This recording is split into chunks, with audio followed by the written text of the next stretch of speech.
Time to get a bit negative here on the Just Baseball Show. That's Aram Peter, and I'm Peter Apple, and it is Friday, August 4th. And in this episode, we are doing a snake draft of the losers of the 2023 MLB trade deadline.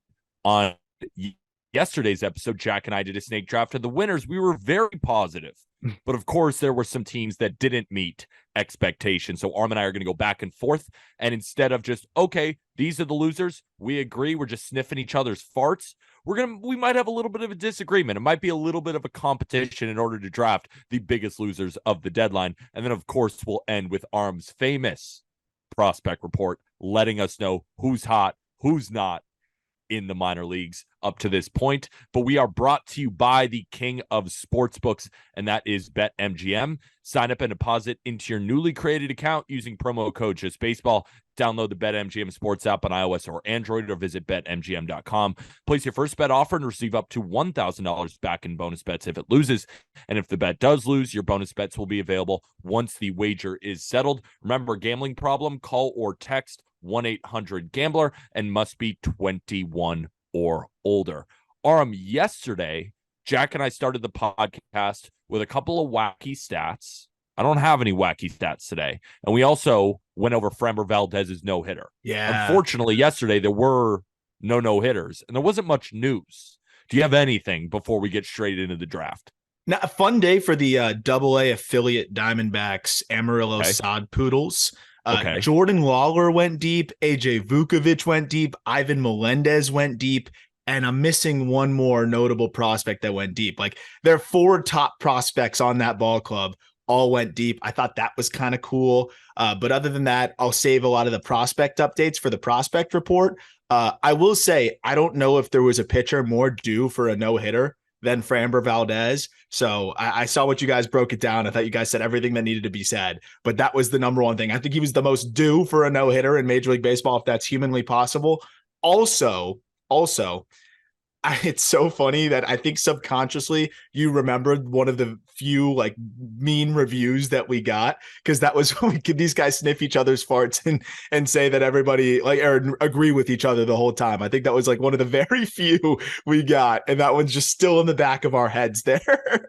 Oh, when we were projected played about 2 years ago, I think we got 1 5-star review on our podcast. And it was like, great show, boys. Excited to be listening moving forward. Next review, 2 stars. All these guys do is just read off a stat sheet and sniff each other's farts. I think we've progressed, but there's still a little sniff in there. Yeah, we're trying our best. Read and I kind of do both those things, so it's fine. But no, I'm excited. Look, we've rehashed, some of like the biggest losers, but it's kind of fun to get into we're both picking 3, and there's some teams that maybe haven't gotten enough hate.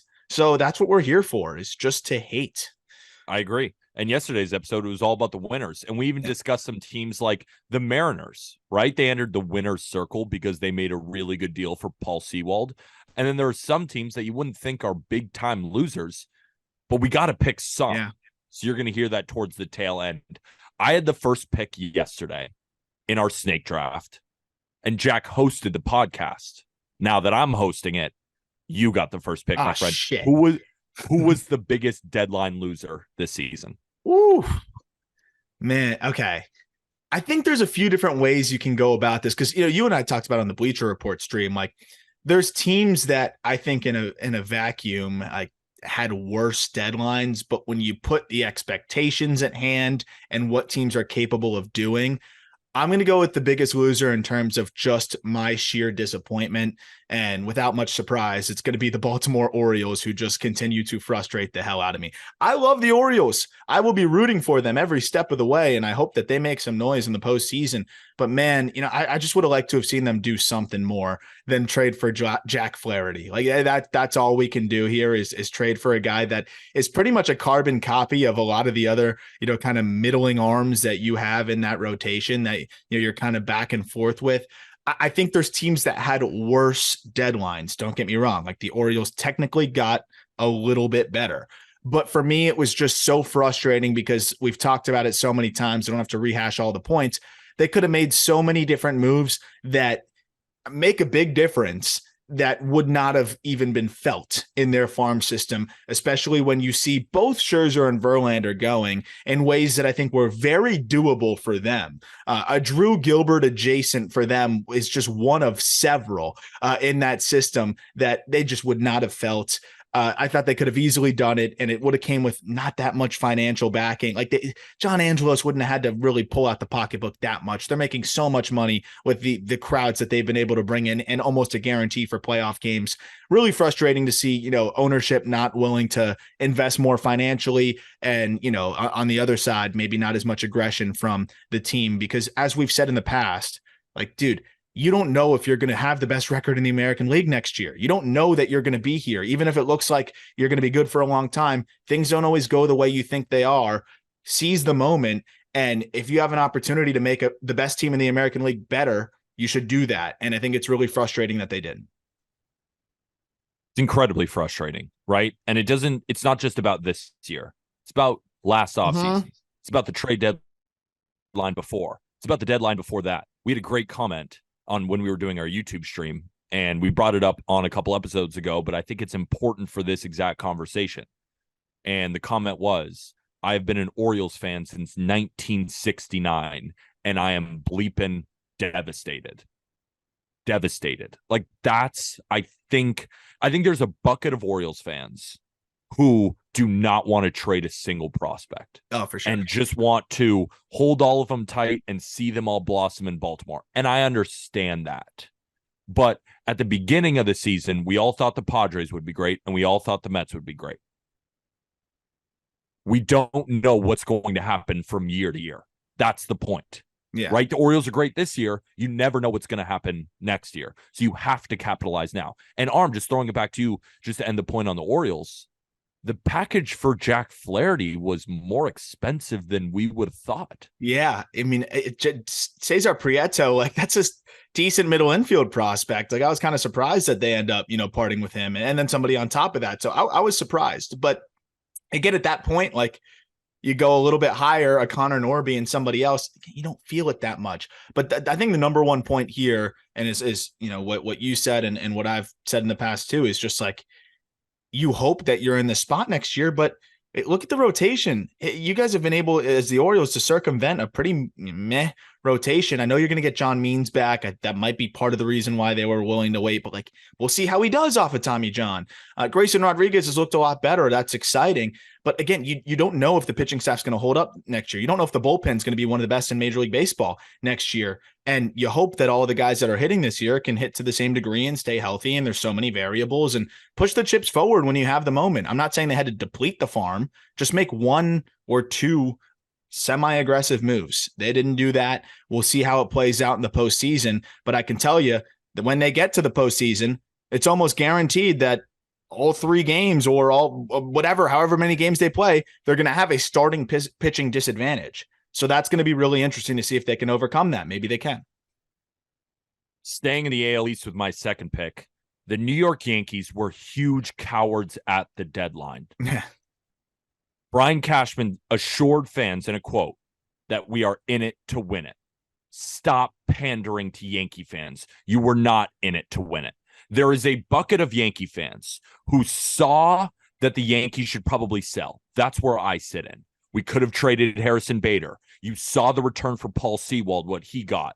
Trade Clay Holmes, trade Wandy Peralta, trade some of these rentals, sell off, because at this point in the season, it was a nice win over the Rays, but at the same time, I don't think Yankee fans expect to make the playoffs this year. And even if they do sneak into a wild card game, they're probably going to get blasted. Or you could sit there and say, you know what? We're going to buy. We do see a window. We do need a left fielder. The Nationals are hanging out Lane Thomas for anyone to grab, and he wasn't ended up traded. And the Yankees decided, you know what? All we're going to do is add Kenyon Middleton from the Chicago White Sox. And what is the Yankees' best trait? They are able to bring up pitchers from their minor leagues and turn them into really quality bullpen arms. So what did they decide to do? They traded a young pitcher for a bullpen arm with a 3.96 ERA. Now, Kenyon Middleton could turn into a great arm with the Yankees. But it doesn't even matter because that was not their big area of need. And on top of that, even the trade for Kenyon Middleton, I didn't love. I didn't know much about Juan Corella. He was the 21-year-old prospect that the Yankees traded in that deal. But he's pitching pretty damn well in high A right now as a 21-year-old, 3.67 ERA, 83 innings. He's got 109 strikeouts. And I was watching film of him. I'm like, this guy's kind of nasty. So you didn't really need to part with him at all. You didn't need to go get Kenyon Middleton. The Yankees were cowards. They could have decided to sell. They could have decided to buy. And yet they did nothing. And Brian Cashman put the cherry on top of the shit sundae by basically saying, we were opportunistic buyers and opportunistic sellers. Just be honest. You didn't really have a plan. That's all it boils down to, because if you had a set plan like the New York Mets, this deadline would have looked a lot differently. And Aaron Boone was asked, look at the Mets situation. And Aaron Boone just says, we're in a completely different spot than the New York Mets. And Steve Cohen came out and said in an interview, well, we're about 12 to 15% chance of making the playoffs. By that numbers, that's not something I want to bet on. So what did they do? They sold. Do you know what the Yankees' percent chance of making the playoffs is right now, Aram? I have no idea. 20.1. What is it, that much better? Yeah. Cowards. Horrible deadline. Yankees blew it. Oh, the one thing I'll add is I think they could have justified adding, like, if you get behind the Judge is healthy-ish, like he's back, we like that we're getting Nestor back. We're hoping Rodon will get rolling. You can create that narrative. The system's good. I'm not saying they have to go all in. They could have done that like soft buy, like the Padres even. I'm not saying get Rich Hill and G-Man Choi, but they could have done a soft buy and add in some players. It seemed like the market was a little bit steep, so then they turn the other way and say, okay, maybe not. They could have also sold some pieces, like you said, and still been competitive, right? Harrison Bader is not making the playoffs for you. It's Aaron Judge being healthy and the pitchers that we are talking about being on the mound. Bader helps a little bit, but that's not going to make or break it for you. So you sell off that piece, so at least you have something that you recouped before you just lose him in free agency. Maybe trade off one reliever, and if you really liked Keenan Middleton, bring him in, but you trade Clay Holmes, you get a haul there, and you kind of restructure a little bit and do a soft sell. You're still competitive, you still have a shot, and if the team plays the way it can, you could sneak your way in. I thought the sitting on the hand side of things just kind of was just a waste of time and a waste of opportunity, because these same opportunities may not be here in the offseason. I'm really interested to see what the Yankees do in this offseason, because they got a lot of ground to make up and a lot of shuffling to do. More quotes from Brian Cashman. Obviously, we got Nestor Cortez Jr. coming back, as well as Jonathan Loaisiga soon. And we know that we have better baseball in us, Cashman told reporters. We haven't shown that and proven that, but we've got 2 more months to show that. You're kidding me. I mean, you are just kidding me. Yeah. We're better than this. No shit, you're better than this, but you haven't proven that, and it's August. Yeah. You're not better than the Rays. You're not better than the Blue Jays. You're not better than the Orioles. You're not better than the Astros. You're not better than the Rangers. You're not better than the Twins. You might be better than the Twins, but it doesn't matter because they're making the playoffs anyway. Yeah. Because it's the Central or it's the Guardians. It doesn't matter. Yeah. Cowards. Yeah. All right, my next pick. And I'm about to get even not as fired up because they're not my team. The Red Sox were cowards just as much as the Yankees were at the trade deadline. And it's the same story. They have about a 24% chance. So, all right, let's go buy Boston Red Sox. Nope. Luis Arias, that's the addition. The guy that the Milwaukee Brewers sent down to AAA. I get it. Maybe you're looking for a little bit of a rebound there. That's not enough. So the Red Sox could have sat here and said, all right, what do we need? We could definitely use some starting pitching. Who's out there? Oh, I don't know. Eduardo Rodriguez. Oh, I don't know. Dylan Cease. I don't know. They probably could have given a better package than the Phillies did for Michael Lorenzen, right? Or let's sell. Not our year this year. Okay. I could get behind that too. That's a plan, right? And they have a bunch of pieces that they could have done it with. Justin Turner, for one. You could sell him. James Paxton, look how well he's done. You get a decent. He's a free agent too. He's a free agent after the year. Adam Duvall, you could sell him. Free agent, right? Kenley Jansen, look at the reliever market. You could have ended up trading him, And I'm not saying they didn't sell, so bad deadline. They didn't buy, so bad deadline. No, have a fucking plan, Aram. Yeah. Heim Bloom, Brian Cashman, both of them put their hands under their butts and just sat there and were too scared to make a move. Yeah. And I'm not in that front office. I'm not, obviously. So I don't know what the deals that were slid across the table. But they weren't aggressive, and that's just the bottom line. And now their teams are sitting here in bad situations moving forward this year, and they didn't capitalize and have a plan for next year either. Well, and I don't think either of them are making the playoffs anyway. So now we sit here and we see this is the team. That's the interesting thing with the Red Sox, because look, they're playing really good ball right now overall, and you can justify wanting to keep the band together to a degree, but you also have to look at the but then they don't want to get rentals. It's this weird tweener spot. But they were deep in negotiations, according to multiple reports, with a Justin Turner deal with the Marlins until ultimately it fell through like at the 11th hour. Like if you were that serious about trading Justin Turner, who's under contract for next year as well and is playing unbelievably well, why would you not trade away maybe some of your rentals like an Adam Duvall, who I think actually could have got you a decent piece? Jaron Duran's playing out of his mind. You have Yoshida. You still have Verdugo. I'm just surprised that they felt the need to hold on to Duvall when they could have probably got something for him. I understand if you trade James Paxton, you don't have much in the pitching department, but look at what you could have got for Paxton in this market as well.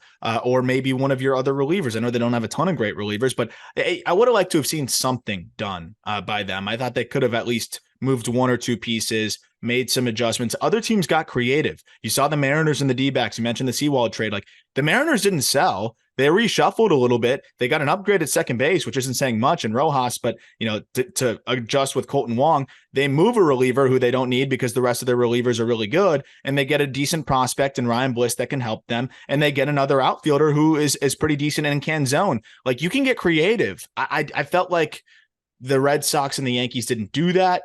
And I think it makes it even more interesting when you see that they were seriously considering moving Justin Turner and then didn't move some of the expiring pieces. That to me was a weird situation. And, if both these teams don't make the playoffs and then they lose a couple guys in free agency, it's just kind of a misuse of assets. Just curious. I picked the Yankees second and the Red Sox third. Would you have picked the Red Sox first, Yankees second? I know it's arbitrary because I picked both of them anyway, but who do you think had a worse deadline? I think the Yankees, because they could justify moving a bullpen arm and it doesn't really impact them as much. The Red Sox moved Paxton, like that hurts. They could have moved Duvall. I think that's more equivalent to the Yankees bullpen situation. But I felt like the Yankees had more pieces that they could dump. And they also have a better farms. Right? They could have traded Glaber and got a big ass return. They also have Raza and Volpe. What's the future anyway? Exactly. And they have a better farm system as well. So like I can understand the Red Sox saying, hey, like we're not doing anything for rental. Our system's just now getting decent. The Yankees have a deep farm. They could have also went out and bought. I thought they had more ability to be creative than the Red Sox and didn't do anything at all. Like at least even the Red Sox got Arias. Like I wouldn't put Keenan Middleton close to that. I'd rather have Arias than Middleton. Yes, absolutely. I think he'd help the Yankees more right now than Middleton. He's one of the best bullpens in Major League Baseball. Why'd they go get a reliever? And if you're going to go get the reliever, then trade one of your other relievers. Like that, we saw teams doing that. Again, the D-backs moved Chafin after. Like that's how you get creative. I totally agree. Because if you get Middleton, you can at least part with a Clay Holmes or a Wandy Peralta. At least do something. No. And they got Spencer Howard from the Rangers. Nice. Forgot about that. Yeah, that's a fun one. Reclamation project. And the Yankees are really good at that. Maybe he'll turn into something. And we'll sit here and be like, wow, the Yankees deadline was great. Look at Spencer Howard now. Stop. But before we get into your fourth and fifth pick, we got a message from Alt. Yes. The sports card market is heating up in the second half of the season, which this is why you got to check out Alt, which is basically the only place to search for cards. It's alt.xyz.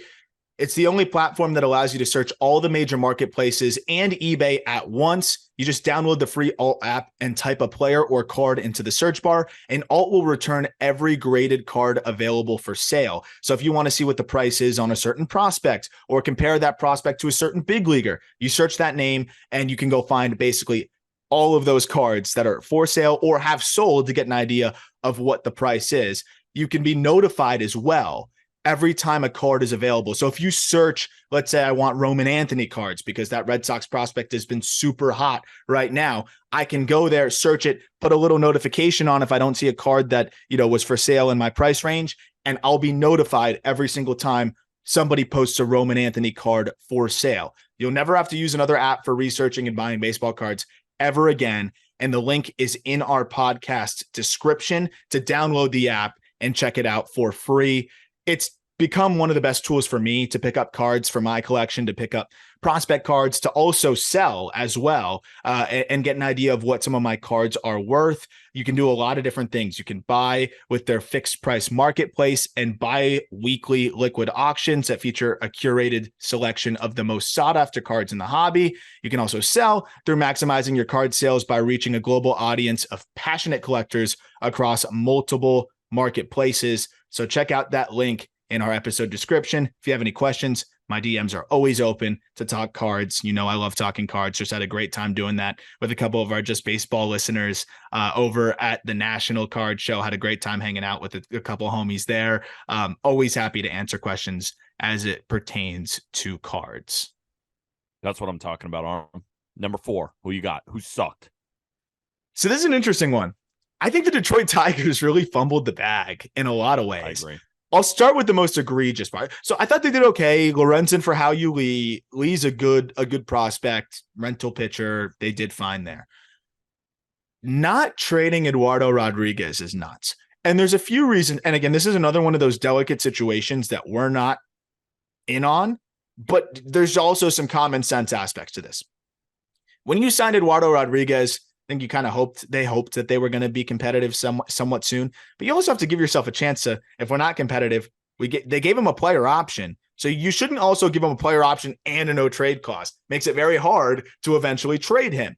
On top of that, I know there was no communication last year when he went MIA, but now, was there no communication about what teams he doesn't want to go to? Like you should have some idea. If you knew he didn't want to go to LA, you're spending all this time negotiating on a trade to send him to LA, and that falls through. Now all of a sudden you got to try to pivot at the 11th hour to try to get something for Eduardo Rodriguez, who for our money, we talked about it. Like you saw the return that Jordan Montgomery got. Yes, there was someone attached on top of him, but I would rather have Eduardo Rodriguez than Jamont. And I think a lot of teams feel that way too, in terms of just pure pitching ability.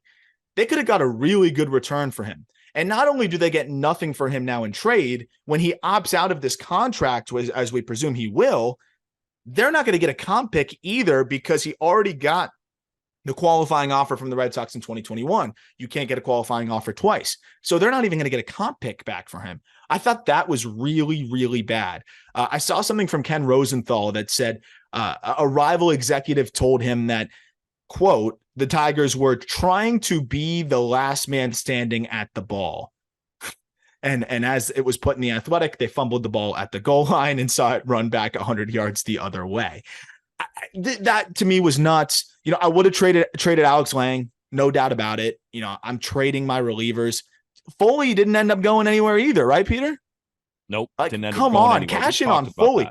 Is Foley going to be good next year? Like maybe he might. He could also. It's volatile. It's relievers. You could have got a haul for Foley with some control. I thought they really fumbled the bag here. I've been very positive about Scott Harris in the early going. The draft was a bit of a head scratcher. Now this deadline has been a bit of a head scratcher, and I thought that the Tigers gave up a really big opportunity to add some reinforcements to that farm system as the big league team starts to look good, right? They've got young players starting to break through. Riley Green looks like he's finally figuring it out. Kerry Carpenter's slumping right now, but I love Kerry. Torkelson are finally starting to get it going offensively. Your pitchers are starting to come together. Matt Manning looks serviceable. Skubal has been awesome. Like they're coming together, reinforce the farm system, but instead another just kind of didn't do enough situation.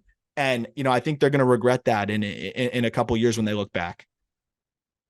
Even the Michael Lorenzen deal wasn't great. Yeah. I mean, Hao-Yu Lee has a 773 OPS in the minors right now, 20-year-old in high A. So it's still early, right? He could still be a good prospect. But we saw what the other pitchers got at the deadline. Now, there's special circumstances, right? You're not getting a Max Scherzer package unless you give the other team $70 million. Same thing with Verlander. But we saw what Jordan Montgomery got.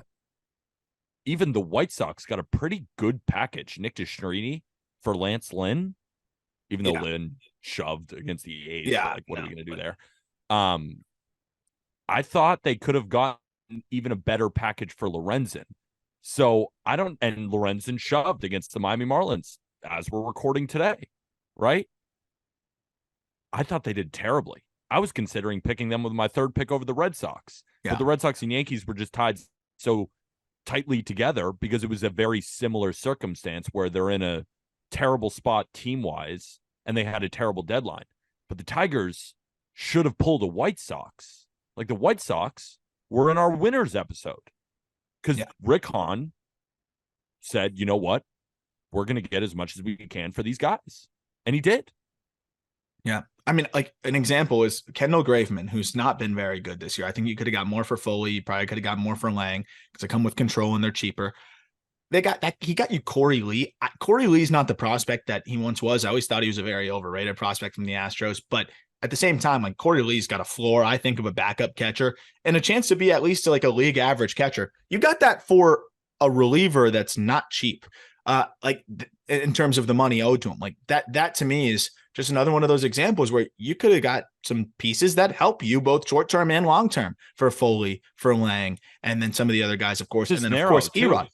Yes, and we thought more relievers. We thought Erod was going to be one of the most valuable trade chips, and I think he was. I would kill to know what the package was from the Dodgers because I guarantee it's some good prospects, and some other teams out there would have probably pitched something close to that. So definitely a fumble by Scott Harrison, that in this kind of first full deadline for him.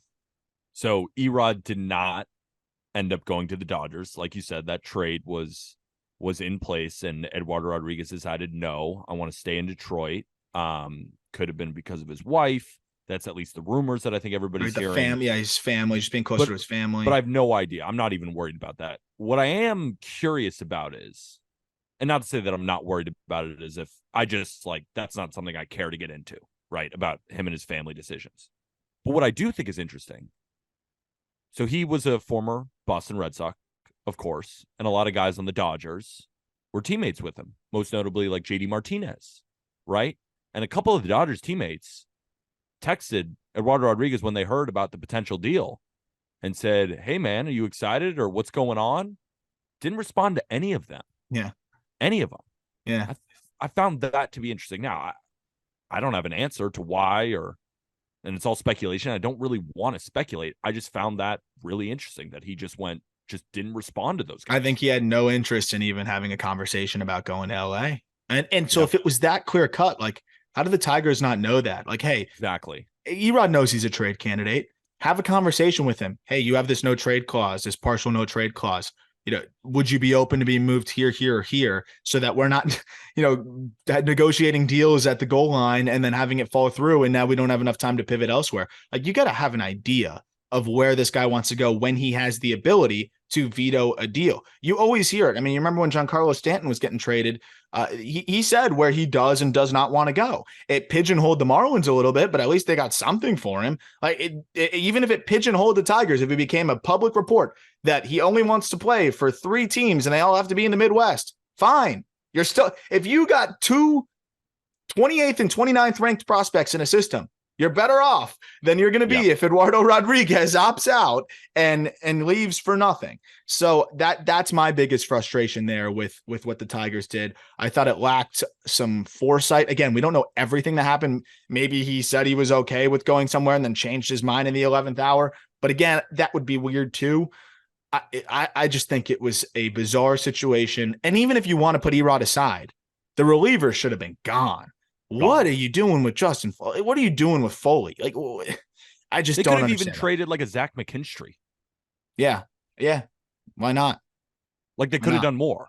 And I think you made a really good point. I think the Eduardo Rodriguez situation is not really on Erod. No, he's the Scott Harris. He exercised the right in his contract. Yeah. And if a man wants to be closer to his family, all the power to him. That's exactly. You have the right to do that as a veteran with that in your contract. I don't want to leave. Okay, veto. Yeah, I signed a big deal here. I want to stay. My family and I are settled down here, and even if it's not about winning or losing, he got the bag, and like I respect that. I want to stay in Detroit. I like Detroit. What if they said, I don't know what's close to Detroit, whatever the team is that's closest to Detroit. What if they said, what if we move you over here? And he says, oh, I'd be open to that. And you approach that team and say, hey, and they're like, hey, we're not looking to give up that much prospect wise. And they could say, hey, we'll take 70 cents on the dollar, but we need something for him, and work out a deal with someone that's a team that's close to them, in Detroit, that maybe he's willing to go to, like that. Reds there could have been close. I was thinking about the Reds guys. Like I was thinking about the Reds. I just didn't want to expose myself geographically. I am bad with the Midwest. Close. I'm East Coast bias. We get it wrong. Whatever. Yeah, whatever. I think but the Reds are close. Hypothetically speaking, the Reds, let's say they're close. That's one where close. I'm just totally exposing myself as just like map ignorance. We need Jack. Yeah, we need Jack knows the Midwest because he's broadcasted it's exactly 88 miles away by car. It's about 2 hours. I've been there and back. He's looking up the map right now. Cincinnati to Detroit. It's a 4-hour drive. Easy. A 4-hour drive. Eduardo, you and I. We've had Culvers before. Yeah. And we're Midwest guys. We know that Cincinnati's close to Detroit. I had no doubts that Cincinnati was close to Detroit. But that's an example, right? Like, okay, 4 hours away, you can make that work. That's a skip and a jump of a flight. And the Reds don't want to give up big prospects right now. Okay. Then now you approach them and say, hey, dude, we'll take a fraction, but it's still better than nothing. The Reds it would have been a perfect situation for the Reds. They could cash in for pretty cheap and go get somebody that really helps them this year. Reds look like a disaster night right now, by the way. But yeah, that's where it's really confusing to me. I think Scott Harris learned a lot in this deadline. I'll say that. I agree. All right. I think we spent enough time with the Detroit Tigers. Let's get to your fifth pick. Yeah. Oh yeah. I forgot I got back-to-backs. Oh, now I was in this situation too yesterday, and it took me a little while because I had my big board, and I was like, now we're getting to the fringe losers. Yeah, it's like the ones where the fans are going to be like, we're not losers. We're not losers. You know what? Like, part of me wants to say Cincinnati Reds because, they've obviously were disappointing, but all the things we said about the Orioles, I don't know if it's totally applicable to the Reds, because the Reds, I do genuinely think are like kind of like, I've had a special first half. Like, I don't think it's totally there for them this year. And I can see I don't think the window's fully open for them yet. I don't think they wanted to leverage the farm. I don't think they're losers. They're not winners. They don't have the best they don't have the best record in the National League, right? Yeah, they're not top 5 losers. They're not standing on their head with a bunch of rookies that are, playing, or they are standing on their head with a bunch of rookies that are playing out of their minds. The Orioles, have a little bit more going for them beyond that. Honestly, like just how, like, I'm thinking out loud here because there's a few different teams that I could consider. I think I'm going to go with the Dodgers. Because I know it sucks for them that the Erod deal fell through, but you're the freaking LA Dodgers. And again, I think some of the smarter organizations found themselves in a situation where they just did not want to overpay for some rentals and things like that. But man, like, Michael Busch is still on this team. Michael Busch is the most blocked dude in in minor league baseball. It's so annoying. Him and Joey Ortiz, who's also still in the Orioles. Free those men, please. I mean, those prisoners, prospects need to get some big league opportunities. But you could have cashed in a Busch. Another team, they could have done exactly what the Astros did financially. I don't know if Verlander was willing to go there. I bet Michael Busch was in the trade for Eduardo Rodriguez. Oh, guarantee it. No, that's the biggest lock of all time. Yeah. That's the unfortunate side of it. And that's part of it too. I guess, they kind of got hosed on that because if they did get Erod, and it's not their job to know if Erod's going to veto it or not. Yeah. They got hosed by Scott Harris, but I'll say, like, I don't like their additions that much. Like, Lance Lynn's a fine get for depth to hold them down. Ahmed Rosario is like, I know he's actually had a nice 4 games to start with them. I feel like it's Ahmed Rosario, man. I just thought they made so many like meh, uninspiring moves that it just didn't feel like the Dodgers to me. Maybe, I'm pitting the Dodgers against themselves because they usually make the big splash, but I would have liked to have seen them make the big splash. I mean, you're the Dodgers. And it's surprising to see, Ahmed Rosario, Lance Lynn. I did like the Joe Kelly get for them, but Kike Hernandez, what's he doing for you? I just felt like they just continue to make like very between the margins moves for a team that's very good. But, I don't think they're on par with the Braves. I think they needed to make a move to get on par with the Braves, and they didn't. So I think it's going to be interesting. Like, I don't even think they have the division locked up just yet. It looks like they're starting to, but a good move would have kind of helped put them over the top. I think you could also say the same thing about the Giants. I think there's like a tie of several teams, in the final spot, but I'll go Dodgers just because I thought it was just like a weird deadline for them. So I'm not going to sniff your farts on this one. I kind of disagree that the Dodgers should be in the top 5 losers category because I look at a bunch of different teams, and I'll give you 2 that I think were bigger losers than the Dodgers. What did they need? They needed a starting pitcher to kind of fill innings because they are going to get back Walker Buehler soon, which you can catch on the Just Baseball show every Monday, talking through his rehab. So if they were on the finish line for Eduardo Rodriguez and that falls through at the 11th hour, they couldn't exactly pivot. They could have gotten Dylan Cease, but it was very rushed because they really thought they were getting Eduardo Rodriguez. I couldn't really blame them for that. They needed another bullpen arm, and Joe Kelly has had some of his best years on the Los Angeles Dodgers. Yeah. Now, we talked about the Noah Syndergaard and Ahmed Rosario trade yesterday, how I thought the Guardians, like, while Noah Syndergaard is not a very good pitcher, he did look relatively good for them, and at least Ahmed Rosario has been good so far. I mean, they got him for the free. Los Angeles Dodgers. They got him for free, too. So, I agree. I wouldn't put the Dodgers as winners. Yeah. But let me tell you 2 teams that I thought lost more. And my last pick, but I want to kind of go over these 2 and you tell me if you think the Dodgers are bigger losers. You'll probably convince me because that one I didn't feel great about. And I'm curious to see who you say here because I'm already warming up to another team that I think could be a bigger loser. In their division, the San Diego Padres. Yeah. Right? I mean, who'd they go get? G-Man Choi and Rich Hill? I mean, what are we doing here? If we're talking about a team like the Mets, who doesn't see themselves in playoff contention, if we're talking about teams like the Yankees and the Red Sox who sat on their hands, it's exactly what the San Diego Padres did. They did a soft buy, but even the additions, I mean, what are we doing here? Rich Hill said he's going to retire soon. He hasn't been any good. G-Man Choi has been what, an average hitter? Like, is he going to revitalize? When healthy? Is he going to revitalize the bottom of the lineup? Absolutely not. What did they need? They needed bullpen guys. There was plenty of bullpen arms available, even though we talked about some teams that didn't end up trading them. There was plenty. You could have made a buy there. You could have burned it down, right? You've extended Yu Darvish, Joe Musgrove, Tatis, Bogarts, Machado. When you're going to give Blake Snell the money that he deserves as quite possibly the best pitcher in the National League this season? You could have gotten a mega haul for him. Or you buy. Same thing with Soto. Are you going to give him the $400 million that he might get? It doesn't seem likely. So I guess you're just going to keep sitting there and waiting. And I understand them not selling. I really do. Yeah, they have changed San Diego sports. I said that on the last episode. Chargers are gone. The Padres are selling out every single game, it seems like, at Petco Park. Then buy. Right? You're AJ Preller. You already threw the chips in, right? It's like in blackjack. You get an 11, and you already have a big hand. You have to double down. Even if you're down, even if you're down on the day, you have to double down on. You have to double down on 11. Yeah. So the Padres, I felt, were way bigger losers than the Dodgers. Yeah, I'm with you. The Dodgers did shit. And the Dodgers didn't need to do as much shit either way. You've already convinced me. I'm curious who your last pick is, and then I'm going to substitute. I'm going to substitute the Dodgers. Go ahead. My last pick is the Minnesota Twins. Okay, cool. So I'll have I'll do my substitution. The Twins traded Dylan Floro for Jorge Lopez.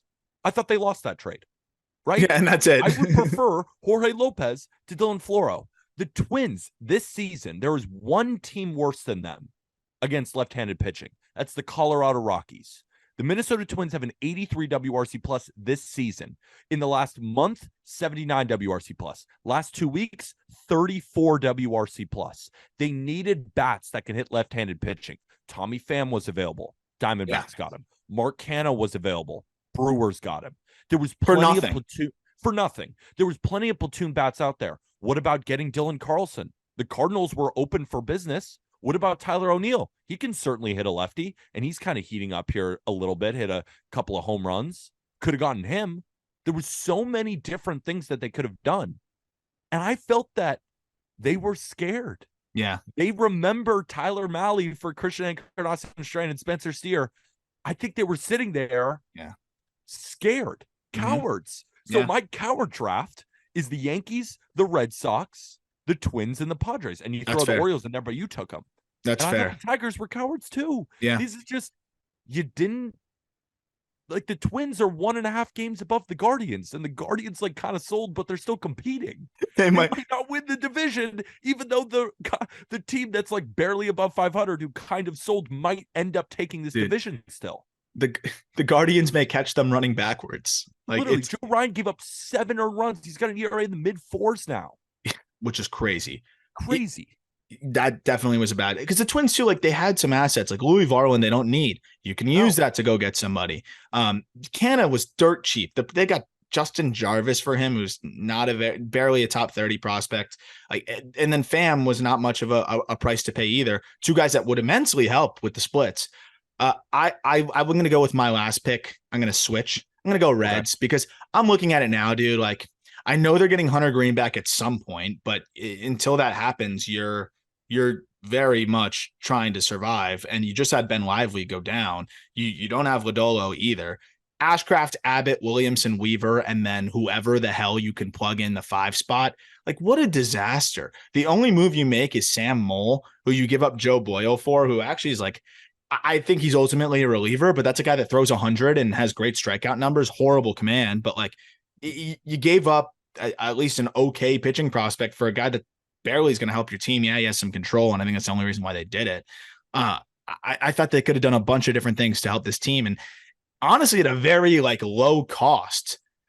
I'd be trying to see what it takes to get Louis Varland. Like, get creative here. We talk about prospect for prospect deals. What prospects do we need to trade you to get Louis Varland? Maybe there's a deal that could be made there. If that's not on the table, get creative. Like, I think there's some cheap pitchers that they could have added. It doesn't need to be Eduardo Rodriguez or even Michael Lorenzen. They could have went out and basically any fringe starter is going to be better than what they've got. They literally don't have a 5th body right now. It's legitimately next man up. I would have tried to get creative, whether it would be going to get a Louis Varland, whether it would be getting another reliever to try to shorten these games, getting a depth arm in some way or another.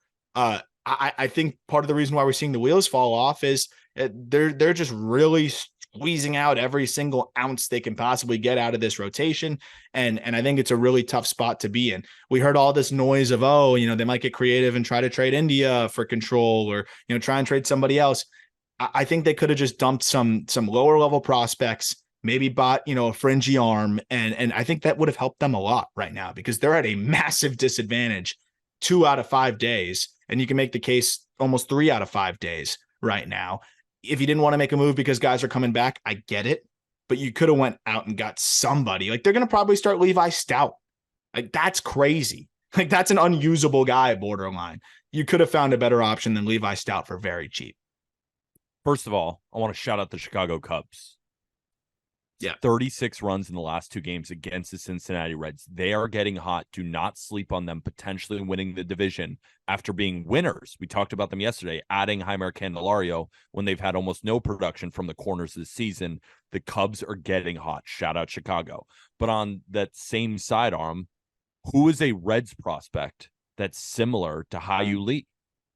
Who could they have gotten for Michael Lorenzen, bring him back to Cincinnati? That wouldn't have hurt them at all. Yeah. And he's been good. Yeah. No, I mean, that's one that, and maybe you have a chance to extend him when you bring him back. So like maybe there's a way to, or re-sign him at the very least. They have a handful of prospects, I think, that are somewhat similar to Hyu Lee. Like, they could have, I know Reds fans will like squirm, but I don't think Edwin Arroyo is that good. I know you don't want to trade him for a rental. You could have done it with Edwin Arroyo for Lorenzen and Foley. Now you have a controllable reliever that helps you. Maybe it could be more than that too. Maybe you do a larger deal for Lang, and now you have an insane back end of the bullpen, and you get a rental, in Lorenzen who you can hopefully retain. Even they could have went lower end and traded a couple other prospects that have some intrigue, like a Sal Stewart, who's still at low A and a little bit very far off. Like, they have plenty of guys that they could have moved, I think, that would have helped them for this year and beyond. So for me, I think that they could have found a way that like, look at the Marlins. I don't think the Marlins were, absolute, fist pump winners, but they saw that their team, it's probably might not happen this year. But they wanted to give this team a shot because the team has earned a shot. So they bought to help this year, but not without putting all the chips forward this year. Both Josh Bell and Jake Berger are penciled into the corners for next year too. Robertson was their one rental, but the two most expensive acquisitions are guys that are going to be on the team next year. I think the Reds could have done something like that, especially with some relievers. If you're not going to get a starter, at least shorten these ball games up and take some pressure off of Alexis Diaz. And Robertson's done really well for the Marlins.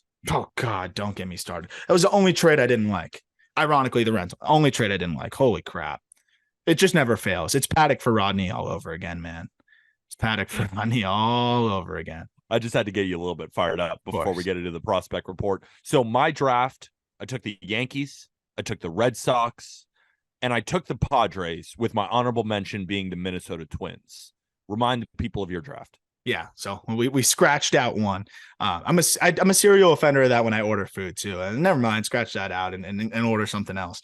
But I went with the Orioles number one. My memory on podcasts is brutal. Orioles number one. Who did I go with number two? Who did I want with number two? Tigers. Oh yeah, Tigers number two. And then number three was pivoting to the Cincinnati Reds because I thought they were just lame in a lot of ways. Was there any other teams that you felt just like, was there anybody else on your big board? Because on my big board, I had the Orioles, the Yankees, the Red Sox, the Padres, the Tigers, and the Twins. So I don't have any other losers. No. If there was anybody else you considered that we just didn't end up drafting? I thought about the Giants, and then I saw their injury list, their IL, and it's just like, why try to acquire guys? Like, you're going to get Estrada back. You're hopefully going to get Haniger back. Like, it's just been an unfortunate injury situation. Then DeSclafani went down. They were thinking about moving starting pitching. I think the Giants are just in a crappy situation health-wise, and they're going to go crazy in off-season, I think. So I don't fault the Giants much for their spot. I don't think anybody else really, like, stood out in a major negative way. I agree. I would have liked to see the Royals like move Salvador Perez, but they're never going to do that, like, ever. I don't think anybody really, really stood out in a negative way, other than the teams that we mentioned. It's true. I apologize, Padres fans. You guys did get Scott Barlow. Oh yeah, you did add bullpen help. Wow, they're ready to go. Time for the prospect report. Let's go. Aram, who has been hot in the minor leagues that fans of teams should be keeping an eye on? Because now we're post-deadline. And first, I want to shout out Aram's podcast called The Call Up. You guys have heard about it plenty of times, and I'm sure a lot of you are dedicated listeners to it.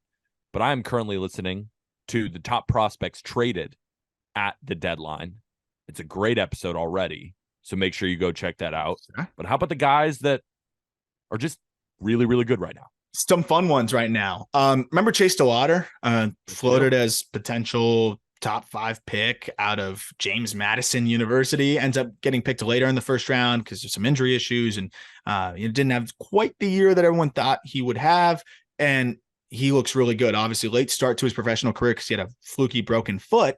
And now, over his last 20 games in high A, and this is really kind of his first stint now in professional baseball consistently, slashing 403, 456, 681 in the Guardian system.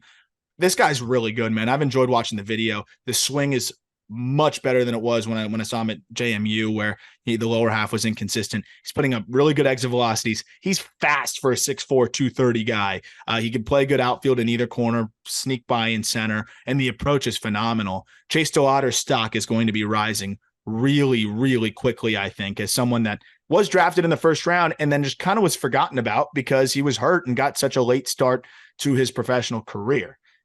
Another guy who is playing out of his mind. And I just actually had Gordon Graceffo, right-handed pitching prospect in the Cardinal system, on the podcast to talk about Mason Wynn. Obviously, that's not why I had him on. But at the end, I asked him about Mason Wynn. Graceffo is a really solid prospect in that system, and check that interview out on Friday. But Mason Wynn, man, he's turned into one of the best shortstop prospects in the game. He's 21 years old in AAA. And over his last, I just love queuing it up and just trying to load it up by like picking the exact perfect number to fit your narrative. Last 30 games, 320, 386, 641 slash line, 9 home runs, 8 triples, 9 home runs, 3 triples, 8 doubles, 13 walks, 19 strikeouts. This guy's walking nearly as much as he strikes out. All of a sudden, he's hitting for crazy power. He's stealing bases like crazy, too. And he's 21 in AAA, 90% zone contact in that span, and the exit velocities are going up. All I kept hearing every time I would hype up Mason Wynn, oh, how much power is he going to hit for? He's hit 9 home runs in his last 30 games in AAA. Looks pretty good to me. I got more. No, I know. He is one of those prospects where, we get really excited about, and you send us videos, and this man is explosive. Oh my God. Mason Wynn in the Cardinals organization. If a lot of people might remember the name where we heard about in the Futures game, where he threw like 100-mile-an-hour seed across the infield, which would have been the fastest, I think, in Major League Baseball this season. And Justin Turner came out and said, I forget exactly what he said, but he kind of dogged him. He was like, cool, that have to cool, matter? You throw it hard, but like, is it cool, like you throw it hard on the money? Is it like, yes, it was on the money. And it was on the money. And now he's really, really hitting. So it was already a guy, defensive first, cannon of an arm, that's now hitting for a ton of power. And he's just 21 years old in AAA. Yeah. I assume when you make the update, he's going to be really high. Very high. And with DeYoung gone and maybe some reshuffling in that infield, he could be up in the big leagues by the end of this year. 16 home runs and 16 bags as a 21-year-old in AAA while playing great defense is amazing. I know Jack has called some games with him playing, and Jack has just been mesmerized. Robbie Snelling, left-handed pitching prospect with the Padres. Man, you say what you want about AJ Preller, hell of a drafter.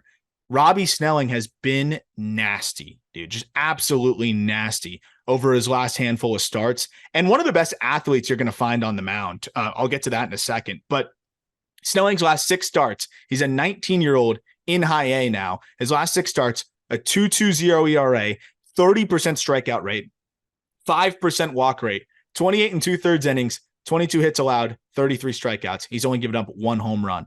Super athletic pitcher, which again, I'll get to. It's really cool. Some of his football offers are nuts. He was a sick linebacker. 93, 94 with the fastball, hammer of a curveball, and a changeup that keeps getting better and better. Peter, you ready for some of these football offers that Robbie Snelling had?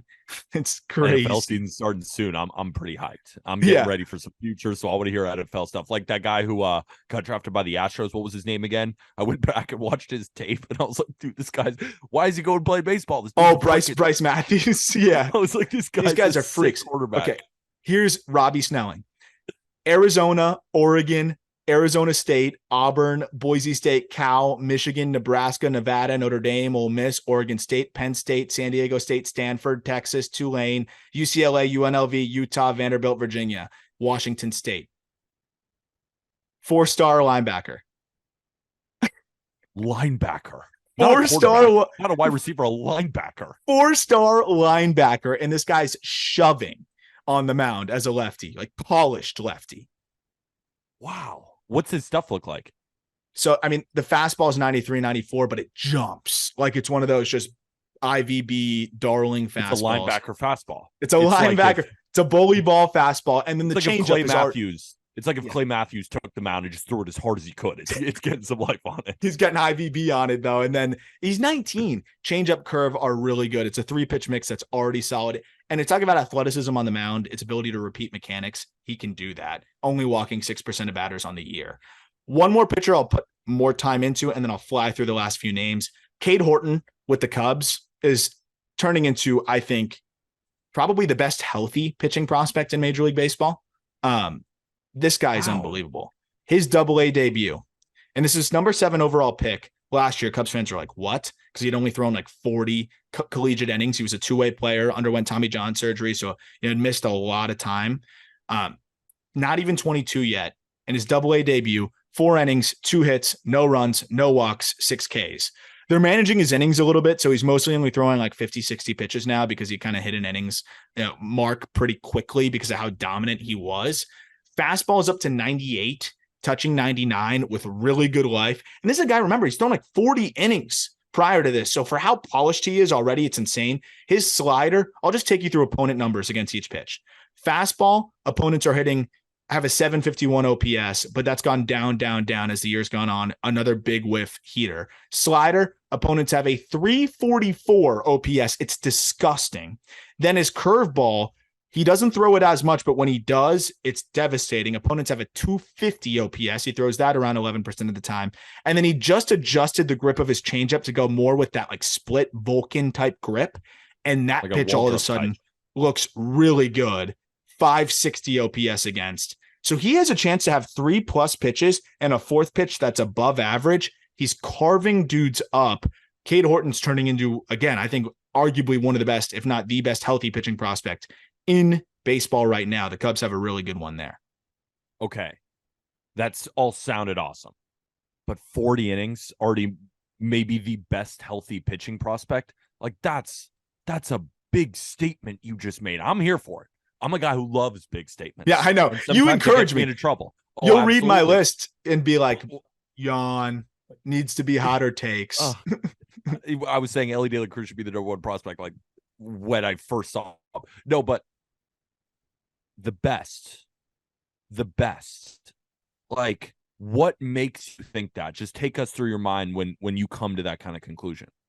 It's like the balance of what he can already do with the upside, with the pitch mix. And, when you have a baseline fastball that's already plus, and then the feel for the secondaries, you got a really good shot to be very good. He's striking out 36% of batters and walking just 6%.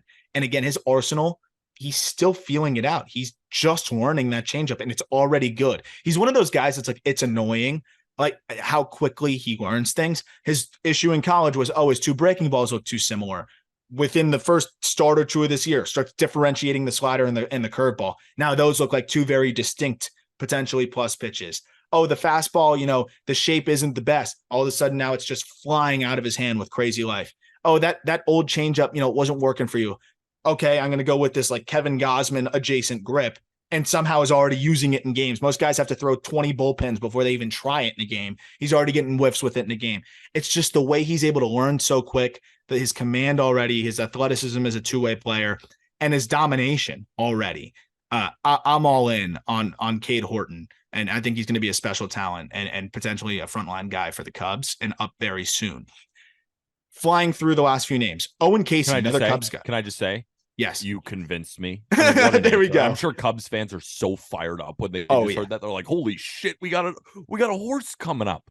Cubs they got another horse. They Justin got a horse. Steele, that was only the beginning.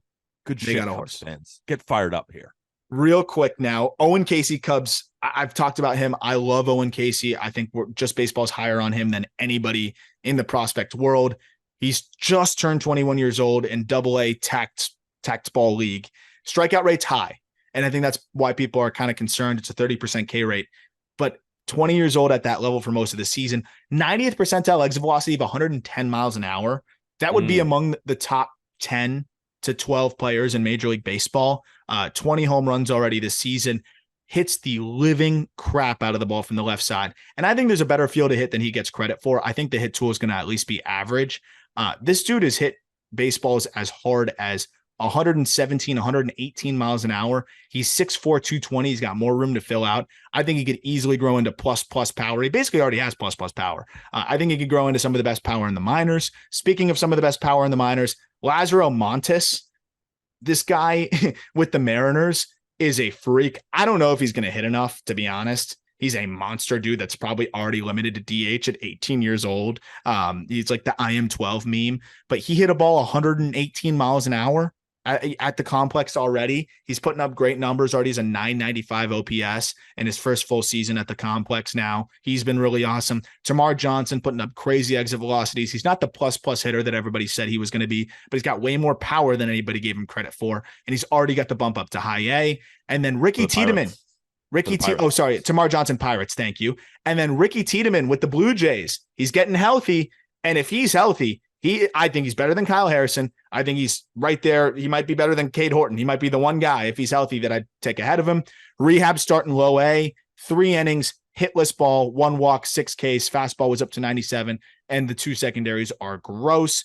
And then last but not least, Victor Scott II, St. Louis Cardinals prospect, 70 bags. Can he get to 100 by the end of the season? We'll see. He's swinging it all right, too. I love the prospect report. I just sit here and shut the hell up and I learn.